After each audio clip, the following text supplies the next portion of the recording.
El Parlamento de Navarra rechaza la propuesta del Gobierno sobre el reparto del empleo en la función pública porque considera que abre la puerta al despido colectivo en la Administración por razones de presupuesto. Todos los grupos están en contra, excepto UPN y el Partido Popular, que se muestran abiertos a la negociación.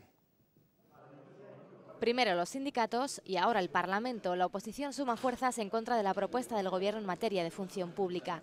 La Cámara Foral rechaza así la modificación del decreto que quiere llevar a cabo el Gobierno porque abre la puerta al despido colectivo en la Administración por razones presupuestarias. Los grupos piensan ya en cómo frenar las intenciones del Ejecutivo. Si aquí nos quieren modificar un reglamento para poder despedir por causas presupuestarias a casi 5.000 trabajadores, pues se puede convertir en ley esos preceptos reglamentarios y entonces ya no podrán modificar esos preceptos legales. Sinceramente, una vergüenza hablar de crear empleo, hablar de repartir empleo, cuando estas medidas lo único que están haciendo, lo único que van a hacer, desde luego, es destruir aún más empleo público. Y encima, con esa manera que plantea del reparto del trabajo, está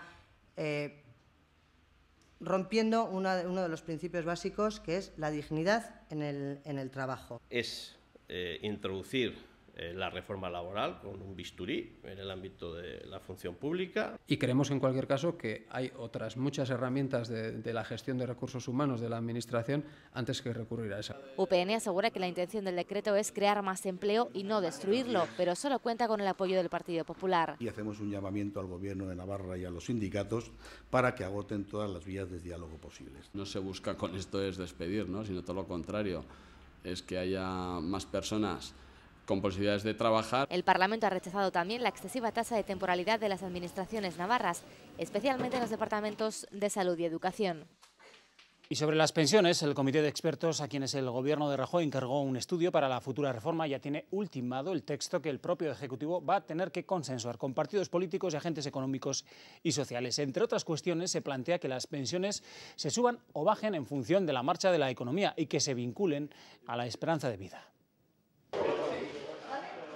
Son los 12 expertos encargados de la reforma de las pensiones. Llevan un mes trabajando y tienen ultimada su propuesta. En ese texto, 2 puntos básicos. La subida de las pensiones se vincularía a la marcha de la economía y no al IPC como hasta ahora. Si la economía va bien, subirían lo mismo que los precios. Si va mal, lo harían por debajo, con una pérdida de poder adquisitivo. Y para los que se jubilen dentro de unos años, se abre la puerta a que la pensión pueda bajar en ese escenario adverso. El segundo punto apuesta por asociar pensión y esperanza de vida. Como cada vez vivimos más años, la pensión inicial sería más baja, según recoge el propio documento. Con esta doble recomendación se busca la sostenibilidad del sistema, es decir, garantizar las pensiones actuales y futuras. En 12 años el gasto se ha duplicado. En 2000 se destinaron 54.000 millones. En 2012 superó los 100.000 millones de euros. Hoy, por cada pensionista hay cerca de 2 trabajadores que pagan su jubilación. En 2050, algunas previsiones hablan de que esa ecuación será de un jubilado, un trabajador. El informe de los expertos será remitido al Gobierno y este intentará consensuar la reforma con partidos y agentes sociales. UGT y comisiones han justificado hoy la firma del ERE de Acciona. Entienden al que el acuerdo alcanzado con la dirección no es bueno, pero es el mejor posible, aseguran. Los sindicatos dicen que tras 40 días de negociación la dirección no ofrecía otra posibilidad, por lo que dicen era este acuerdo o las condiciones que marca la reforma laboral. Destacan que se ha conseguido reducir los despidos previstos, mejorar las indemnizaciones y garantizar la recolocación. Finalmente se extinguirán 109 contratos, una reducción de casi el 40% de los previstos.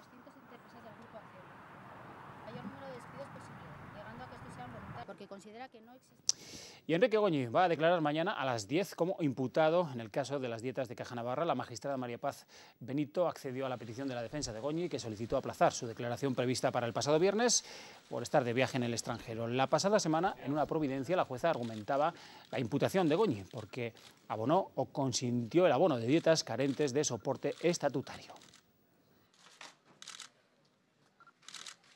Bueno, pues hoy el presidente del Tribunal Superior de Justicia de Navarra, Juan Manuel Fernández, ha asegurado que los jueces navarros están trabajando con gran independencia y ha mostrado su apoyo a la juez Benito, que tiene entre manos el caso Caja Navarra, del que está pendiente parte de la clase política.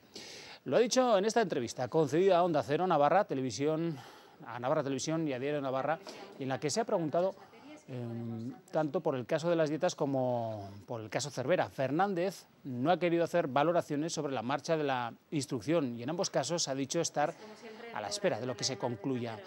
Sobre la no imputación de Barcina, Fernández reconoce el derecho a la crítica de los ciudadanos por su figura de aforada. También ha dicho que le sorprendió conocer la detención de Santiago Cervera, de la que le informó el propio juez instructor del caso. No puedo ocultar que la sorpresa fue grande, ¿no? Estupor, ¿no? Entonces, bueno, ¿qué es lo que ha pasado aquí, ¿no? A medida que he pedido una comisión rogatoria a Estados Unidos, y esto sin ninguna duda pues supone un obstáculo para una resolución más rápida. El juez Benito tiene plena autonomía, plena independencia y por supuesto no tiene ni que informar a la superioridad ni tiene que pedir instrucciones acerca de cómo hacer su trabajo. La investigación que parece que ha abierto, que va a abrir la Fiscalía, en fin, yo confío plenamente en la Fiscalía y por lo tanto si ha tomado esa decisión es que hay elementos que la sostienen, ¿no? Ahora, bueno, pues mientras la Fiscalía analiza esas dietas, hoy ha hablado la propia portavoz de Geroa Bai y diputada Uxue Barkos, quien ha asegurado que los documentos que presentó están firmados por ella o con su autorización. El contenido de los documentos es absolutamente cierto frente a lo que insidiosamente se ha sugerido e incluso afirmado, y que, por supuesto, esos documentos han sido suscritos o por mí misma, como no puede ser de otra manera. Aquello de que las firmas de Uxue Barkos son falsas, pues no. Uxue Barkos no falsifica sus firmas, que han sido suscritos por mí, por supuesto, o con mi autorización, como no podía ser de otra manera. Y hoy se ha vuelto a pronunciar el presidente del Partido Popular de Navarra sobre los 15.000 euros que ingresó el exdiputado Santiago Cervera. Enrique Martín ha dicho que, según lo que él mismo sabe, Génova no tenía ningún conocimiento. Yo tengo referencias y puedo confirmar lo que la gerente me informó, que cuando llamó a Gerencia Nacional para ver cómo se realizaban esos apuntes contables, Gerencia Nacional le transmitió que desconocía esos pagos. Yo no le puedo decir más porque, entre otras cosas, en aquella época yo no tenía responsabilidades, excepto la de vicesecretario de organización.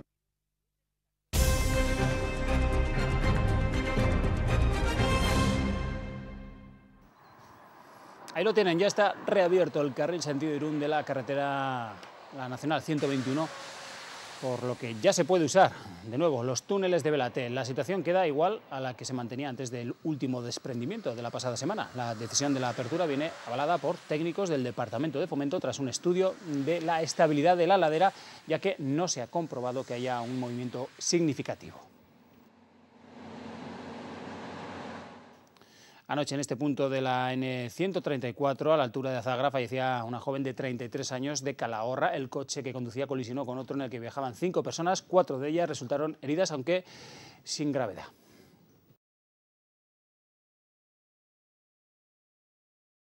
Y todos los grupos del Ayuntamiento de Sangüesa, salvo Bildu, han hecho frente común para pedir en un comunicado tranquilidad a sus vecinos tras las últimas informaciones sobre la seguridad de Yesa. Aseguran que continuarán pidiendo información y así como un tercer informe independiente sobre el estado de la presa. Piden al Gobierno foral que lidere la situación.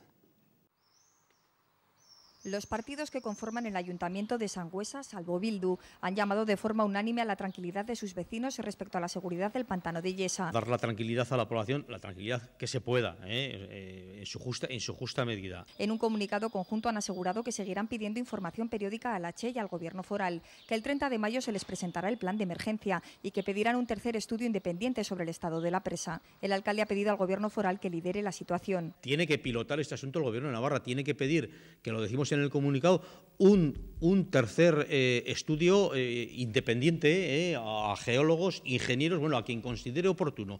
Es decir, que no estemos funcionando aquí con lo que dice la Che y lo que casi siempre corrobora el Gobierno de Navarra. La tensión que vive el municipio se ha plasmado en la reacción de los concejales de AIS, que se han levantado de la rueda de prensa cuando el concejal de Bildu respondía a la pregunta de por qué no apoyaba el comunicado. Su única tranquilidad, dicen desde Bildu, sería que se vaciara Yesa. Pasaría, según nuestro punto de vista, por la paralización de las obras del recrecimiento, por el vaciado progresivo del embalse y por el estudio de la actual situación de la presa de Iesa por un grupo multidisciplinar sin ninguna clase de injerencia. Los vecinos están divididos entre el miedo y la tranquilidad. Inseguridad total.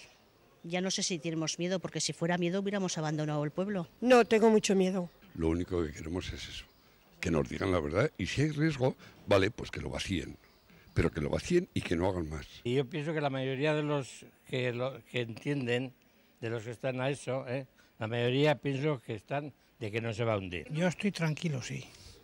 Lo que pasa que el ayuntamiento no nos ha explicado bien las cosas. Lo que todos quieren saber cuanto antes es cómo actuar en caso de emergencia si estas sirenas de alerta llegaran a sonar algún día. Bueno, en el Gobierno confían en los informes de la Confederación Hidrográfica del Ebro, que sostiene que no hay motivos para la alarma. El Partido Socialista también confía en la seguridad de la obra. Nadie podrá pensar que unos técnicos en este caso la Confederación, pues si vieran que existe, lógicamente, riesgos en las obras que se están haciendo, pues lo iban a poner de manifiesto. Por la información que tenemos, esa obra tiene garantizada la seguridad de los ciudadanos y de los bienes aguas abajo de la presa, ¿no? Pero no obstante, esas denuncias o esas afirmaciones que se han realizado, evidentemente lo que vamos a hacer es estudiarlas. Las alarmas se dispararon tras la comparecencia del geólogo Antonio Casas en las Cortes de Aragón. Y a él, al Mensajero, muchos han acusado de sembrar el dramatismo. A mí lo que me llama mucho la atención es que no haya surgido la alarma antes, cuando estos datos ya andan entre las manos de los dirigentes desde enero. Ha sido él el que lo ha leído en alto simplemente y parece como que él es el culpable de leer algo. El geólogo Antonio Arechavala insiste en que la población debería estar informada de lo que ocurre en Iesa, que atraviesa, según él, el momento más crítico de las obras de ampliación del pantano. Es importante que se sepa, es importante que haya una comunicación fluida entre la empresa pública que está haciendo el recrecimiento y los ciudadanos de Sangüesa, claro que sí. Dar unas charlas sobre cómo ha cambiado el contexto, dar unas charlas sobre cuáles son los problemas que se están encontrando, hacer abierto y hacer efectivo todo la problemática que se está dando. Critica el hermetismo y la desinformación respecto a lo que está ocurriendo allí. Insiste en que la inestabilidad y el riesgo son reales, pero no solo geológicos, también sociales e institucionales. Comentar que la gente debe estar informada de lo que está pasando, porque si no está informada es caldo de cultivo para que haya pues muchas teorías de la conspiración, ¿no? Por ello concluye que la pasividad de las instituciones pone en evidencia la manera de gestionar amenazas y catástrofes. Estamos llegando al final de esta emocionante etapa, pelotón agrupado y atención que se produce un demarraje de un ciclista del equipo Caja Rural. Va a ganar, victoria para el equipo Caja Rural. Caja Rural de Navarra patrocina los deportes.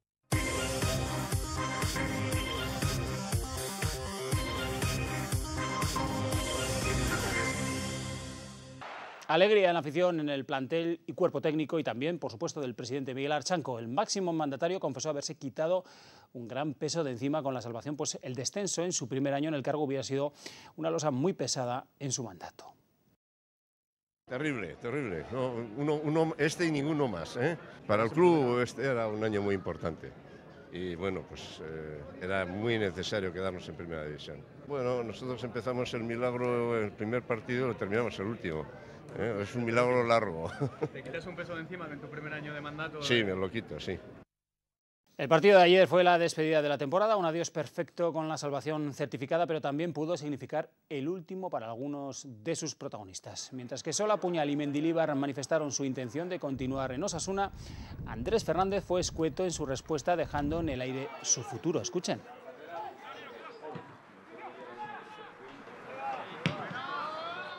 Yo tengo contrato. Ya os dije. Hay una cláusula por ahí, ¿no? Sí, sí, manteníamos, o sea que no, y yo estoy a gusto. O sea que ya no hay.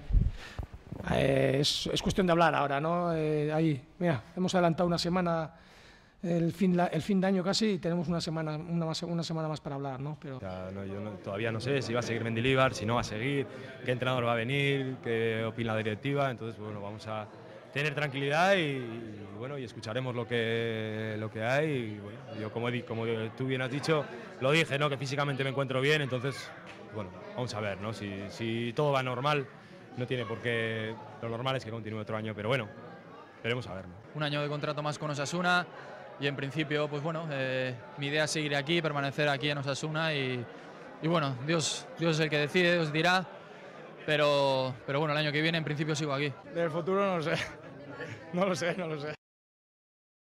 Bueno, pues esta noche en el programa deportivo de esta casa, Tiempo de Descuento, vamos a recoger todas las sensaciones que ayer se pudieron vivir antes, durante y después de este partido de Osasuna ante el Sevilla. Será en la habitual tertulia rojilla y no va a ser el único tema del programa, ya que vamos a repasar también lo sucedido en la fase de ascenso a la Segunda División B, en la que hay implicados hasta 4 equipos navarros. Será a partir, como decimos, de las 9:30 de la noche en Tiempo de Descuento. No se lo pierdan. Buscando la pelota y el cambio de orientación muy bueno, Añón sobre Camocha.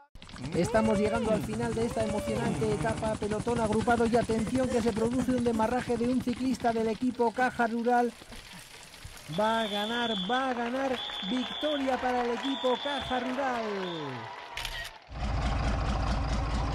Caja Rural de Navarra patrocina los deportes. 5 cervatillos han nacido desde el jueves en el Parque de la Taconera de Pamplona. Es la época de alumbramientos y en el minizoo urbano de la capital desde luego se ha notado. Un hecho que el fin de semana pudo grabar un turista. El irlandés David O'Brien ha colgado en YouTube este vídeo en el que se ve el nacimiento de un cervatillo. Las hembras suelen buscar lugares apartados para parir y esconden como pueden a la cría antes de que ésta se junte a la manada a los 4 o 5 días. Los nacimientos comenzaron el pasado jueves. Han sido 5 en estos días y puede haber alguno más en los próximos. La época de la berrea de otoño culmina con los nacimientos de esta semana, según la genética de los ciervos, con el buen tiempo primaveral y los pastos verdes. La manada del Parque de la Taconera la componen 8 hembras y 2 machos. Los cervatillos permanecerán unas semanas en Pamplona durante la época de lactancia. Después el ayuntamiento se pondrá en contacto con otros parques zoológicos para trasladar a las crías. Se hace así para evitar que la manada sea muy numerosa y que se puedan dar casos de incesto.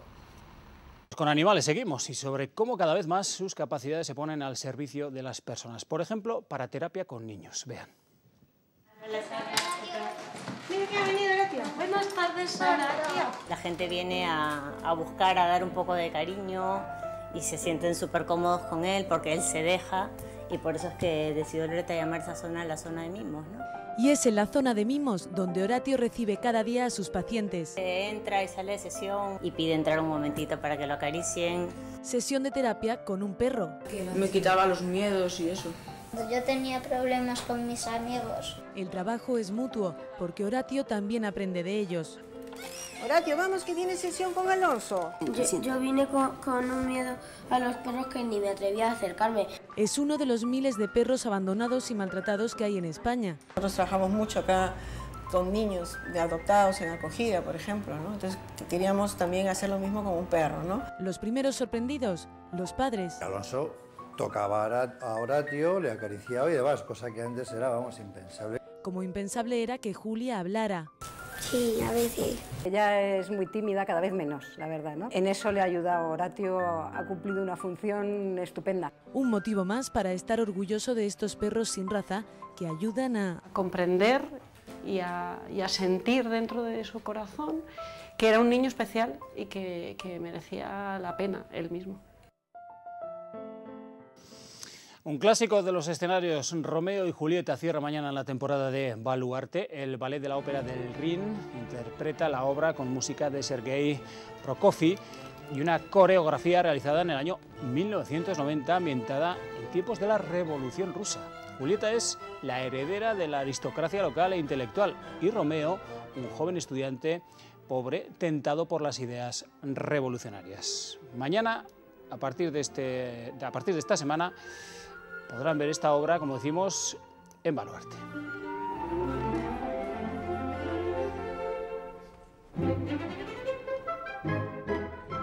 Pues nada más, así lo dejamos, les emplazamos a que sigan informados aquí en Navarra Televisión con nuestra compañera Vera Villafranca a las 8:30 y con Amaya Madinabeiti a partir de las 4 en el programa Me Importa Esto. Que pasen una muy feliz tarde.